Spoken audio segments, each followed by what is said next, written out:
투자를 하려는 사람들의 이유 중에 쉽게 돈 벌 수 있어서 같은 개념들이 꽤 있어요. 네. 그런 마음이니까 쉽게 돈을 잃는 거라고 저는 자신 있게 말합니다. 1억으로 100억을 만들고 싶으신 분은 언제든지 빵원이 될 수도 있는 거거든요. 1억으로 1억 2천을 만들려는 사람은 절대 빵원이 되지 않습니다. 소위 말하는 그 단타를 하면 인생 망한다 뭐 이런 얘기들도 많잖아요. 그러니까 성공하는 게 정말 소수고 거기서 이제 성공을 하셨다고 하셨으니까 반대로 이게 일반적으로들 다들 하실 수 있는 구조인 건지 아니면 이게 그래도 어떤 이런 성향의 사람들만 할 수 있는 건지 그거 좀 궁금하거든요. 제가 사실은 거의 막 20년 전에 단기매매 잘해서 지금 그 얘기를 계속 하는데 요즘에 제가 잘한다는 게 아니에요. 왜냐하면 사실 저는 단기매매는 거의 은퇴할 나이라고 해도 이것도 그 약간 그 피지컬이 좀 필요한 거죠. 약간. 당연하죠. 예를 들어 이런 거랑 똑같다고 보시면 돼요. 눈에 보이는 예를 들어 저 사람 키가 크네.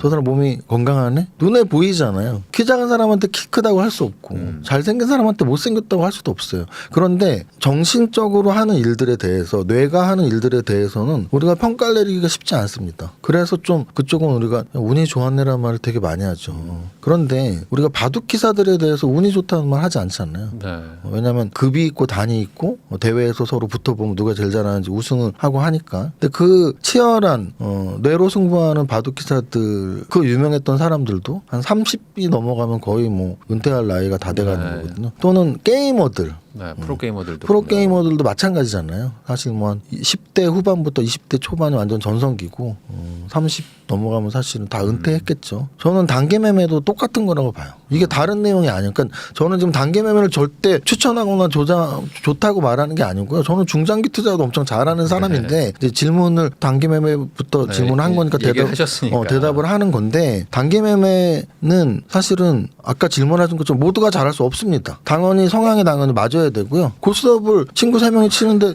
셋이 똑같이 잘하지 않거든요. 한 명은 고스톱 잘 치는데 2명 못 친단 말이에요. 마찬가지로 단기매매도 그럼 뭐를 타고나거나 어떤 거가 연습이 되었어야 하냐 했을 때 일단은 당연히 젊은 게 좋습니다. 감각, 순발력, 판단력, 실행력 이런 게 당연히 젊은 사람이 좋기 때문에 젊어야 되고요. 근데 단지 금액도 그렇게 큰 금액으로 하면 승률이 낮아져요.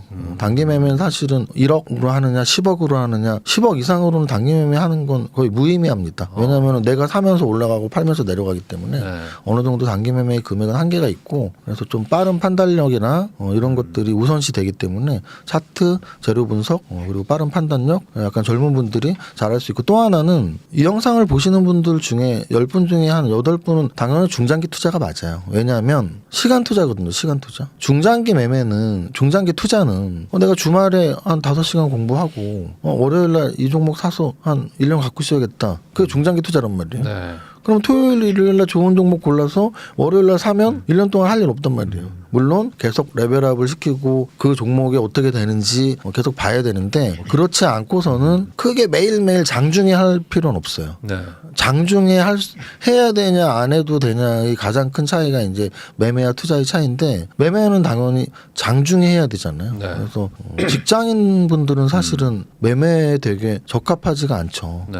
장중 시간을 내가 자유롭게 쓸 수가 없기 때문에 그래서 직장인 분들이나 평일날 장중 시간에 크게 시간을 투여할 수 없는 분들은 매매가 적합하지가 않습니다. 근데 이제 보통 이 말씀을 왜 드리냐면 저는 주식 투자에서 성공하기 위한 조건이 여러 가지가 있다고 보는데 자기 자신의 타입과 매매나 투자냐의 결정을 좀 정확하게 하셔서 매매가 맞는 분들은 매매가 하고 투자가 맞는 분들은 투자가 하는 건데 그걸 잘 모르시더라고요. 그래서 직장인이시고 좀 이렇게 순발력이나 손절매도 잘 못하시는데 매매를 하시는 분들은 10중 8구 잘 안 되죠. 그래서 나의 성향이 어떤 건지를 좀 파악하고 내가 좀 그래도 매매를 할 수 있다. 시간 투자도 되고 그 장중 시간도 되고 또는 좀 순발력도 있고 그런 분들이 매매를 하는 게 적합하다고 말씀드리고 싶습니다. 사실 이 게임 같은 거 해봐도 이게 몸이 안 되는 분들이 있거든요. 젊어도 이렇게 막 총알도 안 나가고 막 이런 분들도 있는데 또 반대로 또 이게 이런 거 진짜 잘하는 분들도 있는 거잖아요. 이것도 어찌 보면 약간 좀 내가 가지고 있는 게 어떤 건지 이런 것도 좀 판단도 해서 이제 적용을 해보는 게 더 맞지 않나 이런 생각도 좀 들긴 드네요. 그러면 또 반대로 이 주식이라는 거 투자하시면 또 뭐 항상 뭐 돈 버는 모르는 건 아니기 때문에 막 크게 잃기도 하고 막 이러지 않습니까? 뭐 많이 뭐 어떤 손해를 봤던 뭐 그런 거에서 뭐 깨달은 뭐 이런 게 있는지 뭐 그런 것도 좀 얘기해 주시면 좋을 것 같습니다. 너무 많죠. 무슨 뜻이냐면 사실은 주식 투자하시는 분들이 이제 착각이 매번 투자하는 종목마다 다 수익이 날 거라는 착각이세요. 그러면 이제 굉장히 힘들어집니다. 왜냐하면 절대 그러지 않을 거기 때문에. 그러면 매번 내가 투자하는 종목 중에 55%만 오르고 45%는 떨어진다라고 생각하시면 됩니다. 그러면 절대 투자가 그렇게 많이 힘들진 않아요. 왜냐하면 얼추 그렇게 갈 거기 때문에. 정확하게 평균값으로는 50%가 오르고 50%가 떨어지는 거고요. 네. 평균값보다 조금만 잘해도 돈을 벌기 때문에 네. 55%가 오르고 45%가 떨어지면 나는 돈을 버는 거예요. 그래서 어찌 보면은 실패에 대해서 그렇게 두려워할 필요는 없고 반대로 이제 내가 손실난 종목, 실패한 종목에서 좀 뭔가를 얻어가면 좋은데 저 같은 경우는 워낙 초반에 단기 매매를 많이 했으니까 당연히 실패한 종목은 뭐 방금 말씀드렸지만 10번 들어가면 4번은 손해 나는 거고요. 손절매를 빨리빨리 하죠 그 대신. 그런데 좀 기억나는 손실 케이스들이 한두 개가 있는데 한 10억 정도까지 됐을 때 그때도 저는 이제 한 10억까지는 단기 매매가 충분히 몰빵이 가능한 시기였고 그때까지도 계속 한 종목 몰빵을 계속 했었어요. 근데 이제 된통 크게 당했습니다. 하한가에 그 다음날 하까지 해서 거의 거의 뭐 한 30% 나가는. 네, 한 거의 35% 이렇게 목리로 네. 그래서 한 10억이 한 6, 7억이 됐던 것 같아요. 1,000만 원이 600, 700만 원이 됐었겠죠. 됐으니까 그 제가 좋아하는 도둑들이라는 영화에서 김윤석 배우가 마카오 박이거든요. 네. 근데 마카오 박이 왜 마카오 박이냐면 마카오에서 하룻밤에 60억을 따서 마카오 박이에요. 그래서 그 거기서 전지현 씨가 통통 튀는 목소리로 며칠 동안 그 60억을 땄는데 하룻밤에 다 날리거든요. 네. 어떻게 60억을 다 날릴 수가 있어요? 이렇게 질문을 하는데 대답을 어떻게 하냐면 그 적은 돈으로 60억을 벌 수 있으니까 날릴 수도 있는 거지. 이 말을 해요. 그러니까 저는 완전히 그거를 주식 투자에서 완전 공감하거든요. 1억으로 100억을 만들고 싶으신 분은 언제든지 빵원이 될 수도 있는 거거든요. 1억으로 1억 2천을 만들려는 사람은 절대 빵원이 되지 않습니다. 이거는 투자의 기본, 위험과 수익률의 상관관계를 정확히 기억하시면 돼요. 그래서 제가 아까 말씀드렸지만 저는 이론적 배경이 중요한 이유가 이론적 배경을 정확히 알아야지 투자 철학이 생기고 투자 철학이 생겨야지 투자자로서 그렇게 힘들지 않아요. 확률이라는 개념을 접근하면 10번 들어가서 4번 손해보면 너무 당연한 거고 난 기쁜 건데 6번 성공할 거니까. 네. 근데 그 4번의 실패해서 너무 힘들어하고 주식을 그만두시는 분들이 많고 또 방금 말씀드린 것처럼 나는 1억으로 손해나면 절대 안 되는데 100억 벌고 싶어. 그건 세상에 말이 안 되는 거거든요. 네. 그래서 어찌 보면은 위험과 수익률의 상관관계를 말하는 게 아까 제가 말했던 마카오 박이 3일 동안 60억을 벌고 무슨 1,000만 원으로 60억을 벌었대 영화니까. 근데 그 60억을 하룻밤에 빵원이 됐대요. 네. 근데 마카오 박의 답이 딱 그거였습니다. 내가 고위험으로 1,000만 원을 60억을 벌었으니까 60억이 하룻밤에 빵원이 될 수 있지. 그래서 결국은 주식 투자에서 내가 언제든 실패할 수 있다 이런 거는 꼭 알아야 되시고. 근데 그때까지도 저는 돈이 하나도 없던 사람이었으니까 뭐 1,000만 원이 600 되고 또 그 600이 다시 2,000이 되고 2,000이 1,500이 되고 이 과정을 계속 겪었을 거 아니야. 근데 10억이 6억 되니까 이 위험을 내가 계속 감수해야 되나? 나는 빨리 100억을 만들고 싶었는데 몰빵으로 계속 이렇게 감수해야 되나? 그러다 정말 빵원이 될 수도 있는데 1,000만 원이 빵원 되는 건 제가 감당할 수 있는 수준이었는데 10억이 6억이 된 건 이 6억이 또 빵원 될 수도 있는데 근데 그동안 저는 10억을 벌면서 못 먹던 소고기를 먹고 또 친구들한테 밥도 사고 이러고 살았는데 다시 빵원이 되면 그걸 못 할 텐데 이런 걱정이 앞서더라고요. 그래서 그때부터 한 종목 몰빵을 하지 않았습니다. 몇 종목에 몇 점목 몰빵. 뭐 몰빵은 아니에요. 그러니까 어쨌든 분할. 저는 현금 보유는 의미는 없다는 개념을 갖고 있기 때문에 네. 뭐 현금 보유는 하진 않지만 어쨌든 한 종목 몰빵은 하지 않고 뭐 하루에 한 3종목 이런 정도로 3분의 1씩 들어가는 전략을 썼고요. 그리고 또 한 번은 또 큰 손실에서 얻었던 거는 누가 이렇게 말할 때 누가 뭐 이것 좀 사봐. 저는 처음부터 아무도 믿지 마라가 제 그 격언 책상 앞에 붙여놓는 거였기 때문에 누가 사라는 거를 산 적은 없어요. 근데 너무 친한 지인한테 주식도 안 하는 지인이었어요. 그러니까 뭐 저를 속일 필요도 없고 그래서 네. 샀는데 너만 알고 있어야 돼 하는 그 정보가 안 나오는 거예요. 공시가 나와야 되는데 아차 싶더라고요. 네. 그제서야 재무제표를 봤죠. 제가 강의할 때 늘 그러거든요. 아무리 좋은 재료가 있어도 재무제표 보고 사라. 나중에 사후 약방문처럼 물린 다음에 재무제표 봤는데 안 좋으면 어떡하냐. 제가 딱 거기 걸렸더라고요. 너무 좋은 재료라고 듣고 바로 정말 며칠 동안 꽤 큰 금액을 샀는데 재료가 안 나와서 재무제표를 봐야지 했는데 거의 뭐 이건 뭐 적자 지속 막 관리 종목 들어가기 직전의 재무제표였던 거예요. 그래서 한 손절매 한 30% 하고 나왔거든요. 네. 굉장히 큰 손절매를 하고 나왔어요. 그래서 그때 느꼈던 건 역시나 주식 투자에선 아무도 믿지 마라. 약간 그 아까 말씀하신 최동훈 영화에 나오는 대사 같은 것들, 야구 그런 느낌이 좀 들어요. 아무도 믿지 마라. 타짜 같은. 그러면은 이제 이런 것도 좀 궁금하거든요. 결국에 이제 그렇게 성과를 내 가지고 돈을 벌면은 저희 채널은 이제 직장인 분들도 많이 보시니까 어쨌든 내가 원래 없던 돈이 이제 많이 생기니까 뭐 좋은 점도 분명히 있을 거고요. 반대로 또 안 좋은 점도 있을 것 같긴 하거든요. 어떠셨어요? 뭔가 좀 내가 좀 큰 돈이 좀 생기니까 좋았던 점, 나빴던 점. 저는 사실은 나쁜 점은 크게 기억도 안 나고 거의 없다고 보고 싶어요. 나쁜 네. 점은. 돈은 많아서 나쁠 건 별로 없다. 저는 그렇게 생각합니다. 네. 돈이 있어서 좋은 거는 일단 저기죠. 그러면 이제 부자가 우리가 되려고 하는 이유 아까 제가 처음에 말씀드렸던 나는 왜 저걸 못하지? 난 저게 왜 없지? 그게 이제 결국은 경제적 자유라고 표현할 수 있죠. 그래서 부자가 되면 좋은 점은 경제적 자유가 생기는 거죠. 그래서 돈으로 할 수 있는 거에 대한 자유. 근데 여기에서 착각하시는 분들이 꽤 있어요. 여기서 말하는 자유가 실제 다 이루어질 필요도 없고 이루어지려고 하는 부자는 없습니다. 무슨 뜻이냐면 예를 들어 스포츠카? 그냥 대놓고 페라리라고 해도 되나요? 뭐 좋은 차, 5억짜리 스포츠카 그걸 살 능력이 없을 땐 이제 경제적 적이 없는 거죠. 스포츠카에 대해서 그걸 탄 사람이 너무나 멋있어 보이고 부럽고 나는 그 차가 너무 갖고 싶죠. 매일매일 밤마다 생각날 거예요. 근데 막상 그거를 살 수 있는 능력이 되면 예를 들어 5억을 넘어서 50억 100억을 벌었다면 5억짜리 차 당장 살 수 있잖아요. 네. 안 사는 부자가 더 많지 않나요? 5억짜리 스포츠가 없는 부자가 더 많을 텐데.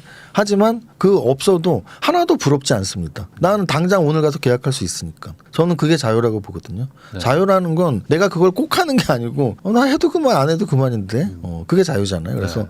부자가 되면 내가 모든 걸 다 누린다가 아니고 저 사람은 저거 하네라고 부러워하는 마음은 없어지는 것 같아요. 내가 할 수 있지만 안 하는 거니까. 그래서 어쨌든 그런 것들이 좋았고 내가 이제 더 이상 못하는 건 없구나. 그렇다고 해서 내가 막 과소비할 사람이 아니까 내가 할 수 있는 걸 열심히 하는 그런 계기가 됐어요. 그래서 뭐 또 취미도 많이 갖고 취미도 사실 다 돈이거든요. 네. 좋은 선생님한테 배워야 되고 장비빨도 세워야 되고 가장 돈이 많이 들었던 게 카메라 취미였던 것 같은데 네. 좋다는 렌즈 다 샀었거든요. 그래서 뭐 내가 하고 싶은 것들 예를 들어 뭐 오토바이 취미를 가져서 막 이종 소형 면허를 따러 가서 따고 또 오토바이 사고 이런 과정들이 사실 여유가 없으면 쉽진 않거든요. 그러니까 뭐 내가 하고 싶은 것들을 언제나 할 수 있는 자유 그게 뭐 돈이 생겼을 때 유일한 장점이라고 봐요. 그 이외의 장점은 없습니다. 내가 뭔가 하고 싶은 거를 할 수 있을 어떤 그 가능성. 그러니까 그것도 돈으로. 왜냐면 돈으로 못하는 게 얼마나 많은데요. 단지 돈으로 할 수 있는 건 다 할 수 있는데 그렇다고 다 하지 않는다. 그냥 할 수 있는 거 하고 싶은 걸 하고 안 해도 되는 걸 안 하면서 남들이 부럽진 않다. 뭐 요 정도가 저는 장점이라고 봐요. 맞죠. 보통 그 내가 갖고 싶은 물건을 막상 가지면 그게 또 오래 안 가더라고요. 그 가지기 전까지가 재밌지. 막상 사고 나면 뭐 그냥 또 흐지부지 되기도 하고. 그럼 또 이런 것도 좀 궁금한 게 이게 뭘 하나 얻으면 뭘 하나 잃기도 하지 않습니까? 그래서 이게 돈이라는 걸 얻으면 또 다른 걸 좀 잃을 수밖에 없는 것 같기도 하거든요. 그러니까 부자가 뭐 공짜로 되는 건 아닐 수도 있으니까. 뭐 돈 때문에 내가 좀 상대적으로 좀 이런 거는 좀 어쩔 수 없이 포기하는 것도 있다. 뭐 이런 게 있을까요? 뭐 일 중독까지는 아니지만 네. 어쨌든 돈을 벌려면 아까 말씀드렸지만 소득과 투자인데 소득은 내 투입 시간하고 정말 많이 비례하겠죠. 내가 만약 직장인이라면 정말 열심히 일하고 또 내 능력을 업그레이드하기 위해서 뭐 자기개발도 하고 해야 되니까 남들보다 더 많은 소득을 얻기 위해선 훨씬 많은 시간을 투자해야 되고요. 사업가도 당연히 마찬가지고요. 네. 투자는 안 그러냐 했을 때 저는 사실은 투자를 하려는 사람들의 이유 중에 쉽게 돈 벌 수 있어서 같은 개념들이 꽤 맞아요. 있어요. 네. 그런 마음이니까 쉽게 돈을 잃는 거라고 저는 자신 있게 말합니다. 제가 만난 많은 투자가들 중에 연구를 게을리하는 투자는 많이 본 적은 없어요. 예를 들어 이런 거예요. 여러분들이 아까 제가 주식 잘하려면 베이스가 통계가 깔려 있어야 된다고 말씀드렸는데 이런 분들이 있어요. 야 내가 아는 사람은 그거 사서 그냥 아무 생각 없이 사서 그 100배 났잖아 뭐 이런 거예요. 비트코인 초창기에 사는데 100배 네. 났잖아. 걔 그래도 100억 부자 됐어. 이런 거예요. 그런 사람이 몇 명이냐고요. 투자로 성공한 사람이 100명이 있다면 당연히 그 100명 중에 성공한 투자자 100명 중에 10명은 노력 안 하고 운이 있어서 된 사람도 있겠죠. 하지만 90명은 당연히 엄청 많은 다른 사람 대비 훨씬 많은 시간을 투입한 투자자일 거라고 생각을 합니다. 그러면은 우리가 1000명 중에 100명이 성공한다고 했을 때 그럼 10%가 성공하는 거잖아요. 네. 근데 그 10% 중에 성공한 사람이 9%고 운이 좋은 사람이 1%잖아요. 내가 1%의 확률로 성공한 투자자가 될 건지 9%의 확률로 성공한 투자자가 될 건지는 너무 간단한 계산 아니에요? 그러니까 당연히 열심히 살아야죠. 열심히 안 살고 부자가 되고 싶다면 아까 말한 1% 또는 0.1%의 운에 기댈 수밖에 없다. 근데 이제 결국은 우리가 그 미국 프로야구에서 뛰는 일본 선수 있죠. 네. 오타니요? 오타니? 네. 그 선수에 대해 잘은 모르고 근데 이제 그 선수가 했던 그 행동이 너무 저한테도 와닿고 마음에 들더라고요. 운을 통제하기 위해서 쓰레기를 줍고 선행을 하고 네. 있다. 너무 공감합니다. 그게 무슨 뜻이냐면 그럼 운을 통제하기 위해서 쓰레기만 주셨을까요? 야구를 완벽하게 얼마나 많은 훈련을 했겠어요. 우리 요번에 아시안컵 대한민국 주장 손흥민 선수 네. 손흥민 선수가 운이 좋아서 EPL 뛰고 지금 뭐 수백억 연봉을 받을까요? 그렇게 생각하는 대한민국 국민 한 명도 없잖아요. 너무 열심히 한 게 지금 성과로 나오는 거죠. 그래서 어찌 보면 아까 제가 말씀드렸던 피지컬적인 육체적인 눈에 보이는 이런 사람들에 대해서는 굉장히 인정을 하면서 눈에 보이지 않는 것에 대해서는 되게 운의 요소가 많다라고 생각을 하는 분들이 있는데 운의 요소가 있을 수밖에 없습니다. 사람의 일에는 운의 요소가 있을 수밖에 없지만 당연히 운을 통제할 수 있는 건 결국은 나의 노력과 실력이다라는 걸 꼭 기억하시면 좋겠습니다. 그러면은 이제 주식에 대해서 뭐 관심 있는 분들도 계시기 때문에 좀 여쭤보는 건데 결국에 이제 이 주식이라는 거는 미래가 좋아질 거를 지금 산다 뭐 이런 개념이지 않겠습니까? 물론 뭐 단기적으로 하시는 분들도 있겠지만 근데 그런 것들을 물론 이제 해보고 경험하면 안다 이렇게 말할 수도 있지만 그래도 뭔가 기준이라든지 뭔가 어떤 그런 뭐 원칙이라든지 무언가 있으니까 이제 나름 필터링을 거는 거 아니겠습니까? 그래서 뭐 그런 것들 좀 얘기 좀 해주시면 좋을 것 같아요. 어떤 뭐 어떻게 이제 종목을 좀 뭐 발굴을 한다든지 뭐 이런. 주식 시장에서 성공하려면 또는 부동산 시장에서 성공하려면 투자에서 성공하려면 매수가보다 더 비싼 매도가로 팔면 됩니다. 네. 그러면 말씀하신 것처럼 어떤 기업의 주가가 오늘은 10,000원인데 내년에 또는 내후년에 20,000원이 되는 종목을 찾는 거죠. 여러 가지 방법이 있는데요. 제가 제일 좋아하는 건 일단 오늘까지 추세입니다. 추세. 오늘까지 잘한 사람들이 내일도 잘하겠지. 10년 전보다 5년 전에, 5년 전보다 3년 전에, 3년 전보다 2년 전, 1년 전, 그리고 오늘까지 계속 잘해온 사람, 성장해온 사람이 앞으로도 성장하겠지. 그게 추세거든요. 네. 그러면 추세는 나는 재무제표 공부했는데 추세라는 거 못 배웠는데 근데 사실 재무제표에도 똑같이 적용할 수 있어요. 원래 추세는 차트적인 용어인데요. 상승 추세라는 말은 주가가 계속 상승하고 있다는 말이에요. 네. 오늘까지. 네. 재무제표에도 똑같이 적용할 수 있는 게 매년 매출액이 늘어나고 있고 매년 영업이익이 늘어나고 있고 매년 당기순이익이 늘어나고 있으면 재무제표가 추세적으로 상승하고 있다고 말할 수 있죠. 그러면은 재무제표가 추세적으로 상승하거나 또는 차트가 추세적으로 상승하거나 이건 사실은 겹쳐질 거예요. 한 종목이 네. 재무제표가 10년 동안 상승했다면 차트도 10년 동안 상승했을 거예요. 왜냐하면 가치 투자의 핵심 논리가 뭐냐면 가치와 가격은 한 방향으로 움직이는 거야. 일시적으로 차이가 있을 뿐 중장기적으로는 한 방향으로 움직이는 거야가 가치 투자의 핵심이거든요. 그럼 그렇게 따진다면 주가가 10년 동안 올랐다면 그 주가가 왜 올랐겠어요? 가치가 10년 동안 올랐으니까 올랐겠죠. 네. 그래서 주가가 10년 동안 오른 종목을 찾던 가치가 10년 동안 오른 종목을 찾던 여태까지 오늘까지 계속 성장하고 있는 기업을 찾는 게 성장주를 찾는 방법이고요. 또 하나는 탑다운이라는 개념을 결부시킨다면 결국은 탑다운은 어떤 개념이냐면 위에서부터 보는 거예요. 위에서부터. 부동산 시장에서의 탑다운은 이런 게 있겠죠. 나 저 집 너무 사고 싶은데 저 집 저 정도 가격이면 괜찮아. 이게 버텀업이에요. 탑다운은 요즘 금리가 너무 높아갖고 부동산 시장에 얼어붙었는데 지금 사는 거 말고 좀 금리가 떨어지면 살까? 이게 탑다운이에요. 아파트만 보면 버텀업. 네. 경제 전체를 보면 탑다운. 네. 주식도 똑같습니다. 삼성전자 너무 좋은데 이거 탑다운. 야 지금 시장 경제가 어떻고 미국 시장은 어떻고 우리나라는 어떻고 반도체 업황은 어때? 이게 탑다운. 그러면은 결국은 탑다운의 중요성은 뭐냐면 선택과 집중이에요. 내가 어느 시기를 선택할지 또는 어떤 업종의 어떤 종목을 선택할지가 결정이 거의 스크린처럼 빠르게 된다는 거죠. 무슨 뜻이냐면 거래소와 코스닥은 2천 종목이 넘어요. 2천 종목이 넘는 전 종목을 대상으로 좋은 종목을 찾는 건 한계가 있습니다. 그런데 탑다운으로 일단 업종을 고르는 거죠.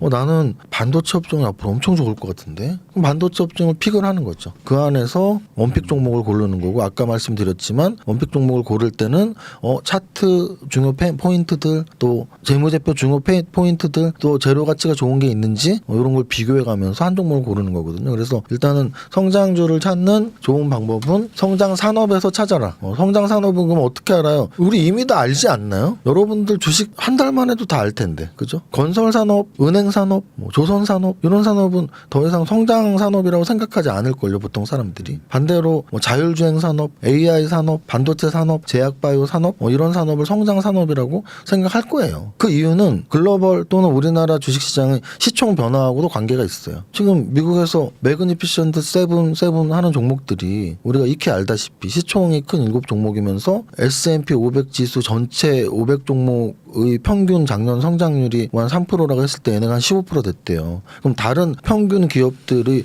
3배, 4배의 퍼포먼스를 보이는 그 기업들이 애플, 구글, 엔비디아, 테슬라, 메타, 아마존 이렇게 7종목이거든요. 이 7종목을 딱 들으면서 어떤 느낌이 들어요? 그런 게 성장 산업이지 않아요. 그러니까 우리나라에도 그런 종목과 유사한 성장 산업이 있는 종목들을 찾아 나가는 과정 이렇게 말씀드리고 싶네요. 성장주를 찾는 과정.